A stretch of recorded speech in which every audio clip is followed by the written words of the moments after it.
Hey folks, welcome back to Let's Play Fatal Frame 2. I'm CPC Gamer, and I'm looking for my sister. Short, black hair, just turned 17.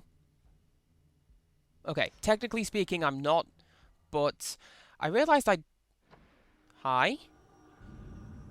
Oh crap, hi, hey, how's it going?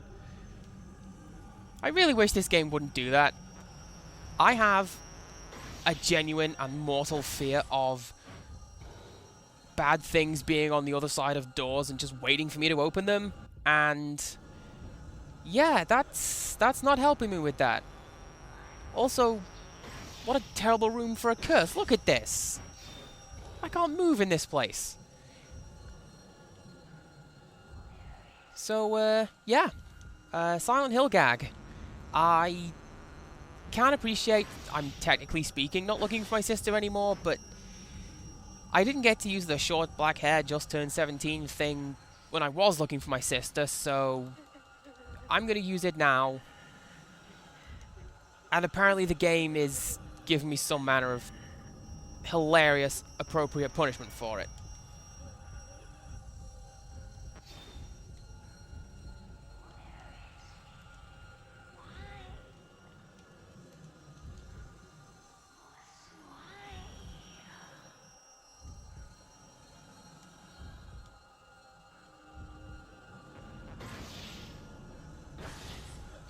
Okay, that was pure reflexes. That was not even anything I planned. That was just luck right there.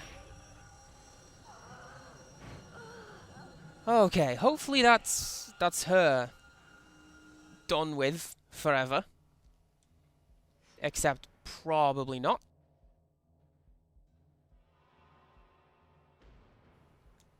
You know what? I'm pretty sure that the game requires she turns up at some point during this little diversion, because she did so again during my test play, and during my test play she actually did kill me. I was that unprepared for her, and she spawned in that awkward a room that, yeah, did me in. You have to go up these invisible non-stairs just for 1 second, because we're going to head upstairs.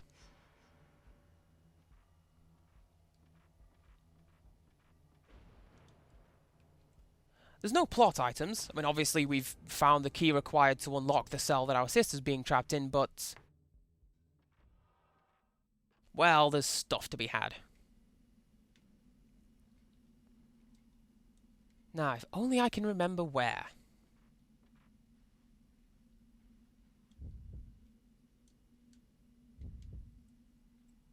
Oh, hey! That guy is kind of a hint as to something that's coming up.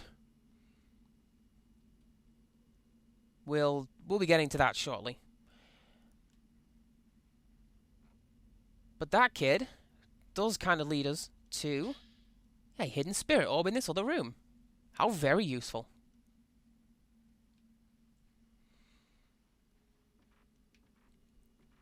Alrighty. Now we have everything. Now we're gonna go rescue Mayu and hopefully escape from the village, which I do believe has been our mission for this entire game, even though we have become horrendously sidetracked by all manner of crazy things.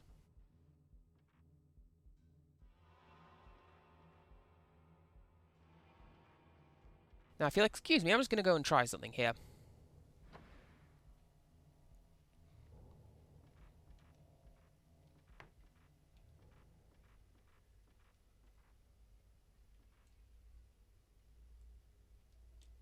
Well, maybe not.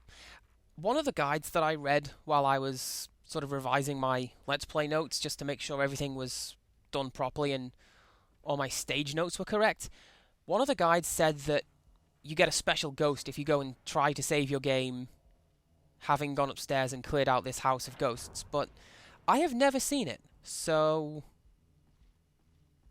maybe the internet has lied to me. I know, shocking swerve, right?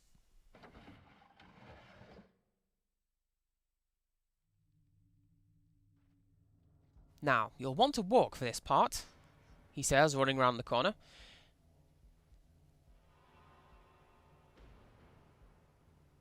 Because at some point, as you make your way down this particular road, alleyway, whatever you want to call it,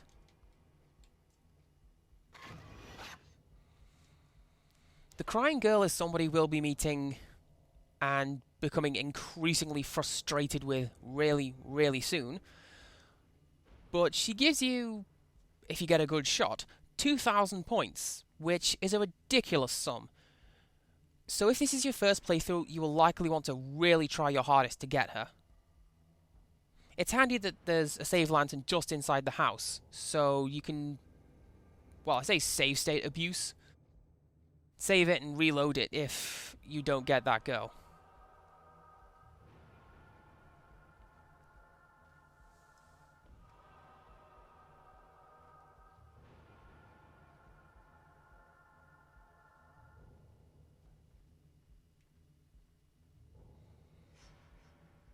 So we have to make our way back to Kurosawa House, which is the gigantic mansion across to the other side of this bridge, you'll recall.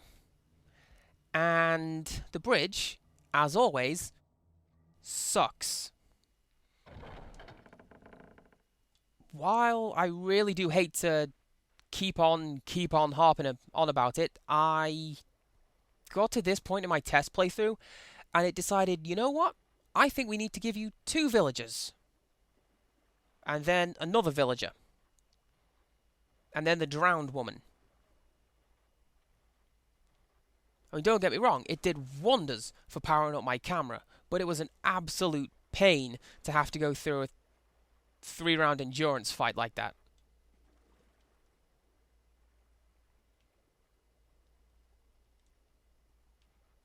Could have sworn I just saw something flicker.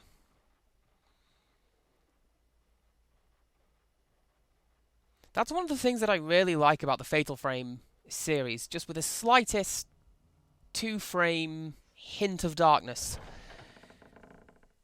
They can make you paranoid to the extent that you just don't want to play anymore. Anyways, for some reason we can't go through the front door, so we have to go off to the side and go through the cellar door. Cellar door. Cellar door.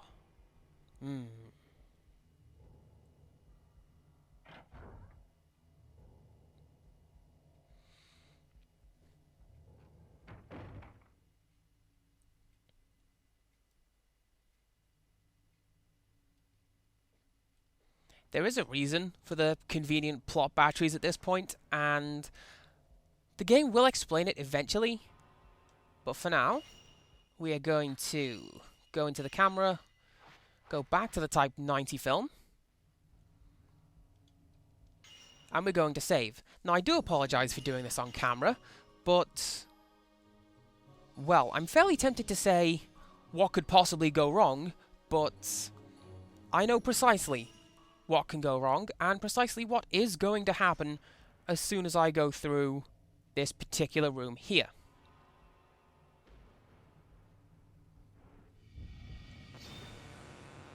Yep. And just in case that wasn't bad enough, we've got 2 to contend with.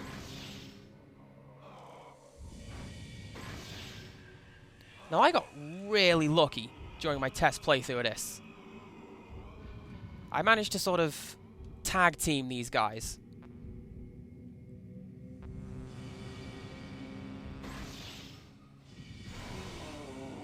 Well, how about that? I have never done this fight that quickly before. During my test playthrough, what I did was I took a 0 shot of one ghost, which meant that the other one went into its 0 shot animation, which meant that the first one went into its 0 shot, which meant the second one did, and so on and so on and so on. I just sort of bounced back and forth between the 2 guys and took them down really quickly that way. I really am amazed that I managed to do that. You know, this Let's Play has been kind of polarized. I'm a little bit more than halfway through the game at this point, and already I'm stunned by how I've either been absolutely fantastic, like the fight you have just seen, or sucked out of control like the first fight when I took a hit. Which, frankly, is really embarrassing. And as I say, I'm never really going to let myself live down. Now, I'll be honest, I really don't want to save Mayu. I've quite enjoyed not being held back by the video game version of a wounded gazelle, but plot demands that we find her. Except that she's not here.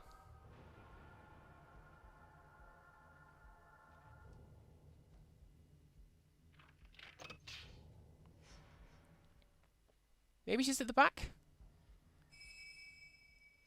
You have to know better than that, right?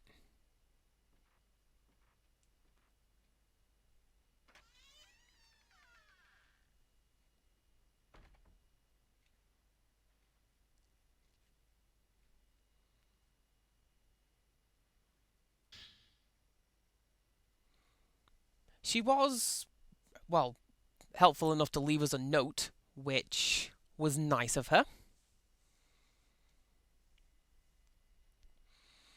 And Chitose, that's a name that we've not heard before, but that we are going to hear pretty soon.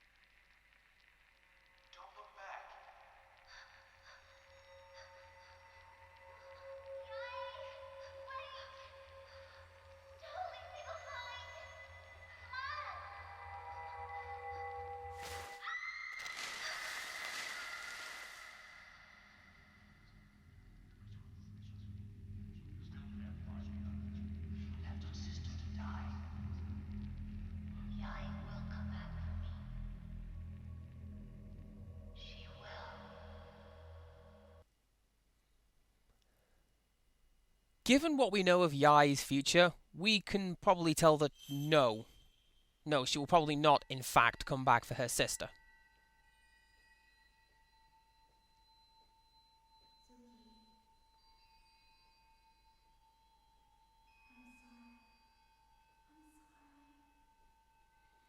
We do have another really weird out-of-body experience. Again, the game's coming close to explaining that in a chapter that I really am not looking forward to playing. And the girl who has instructed me to play this game knows precisely the chapter that I mean and how I'm going to react, I should say. I'm already getting worked up to the point of complete incoherence, but yeah, she knows how it's going to go. So, yeah, after the brief out-of-body experience, we now know what we have to do. We have to go down the one road we've been shown thus far. And at this point, I'm coming to realise that the game is not as big or confusing as I initially thought it was the first time I played the game. And follow our sister to the end of this one road.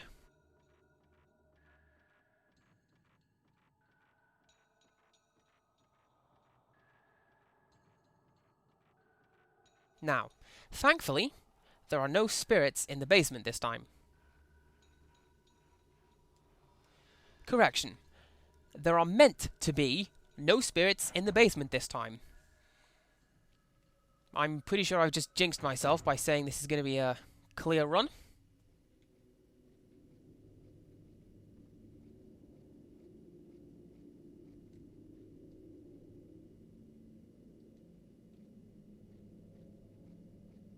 Well, how about that? Maybe I was right. There's nothing in the basement. So what I'm going to do for now, I'm going to cut the video here, and will join me again when I get to the point where our spaced out sibling went. So until next time, goodbye.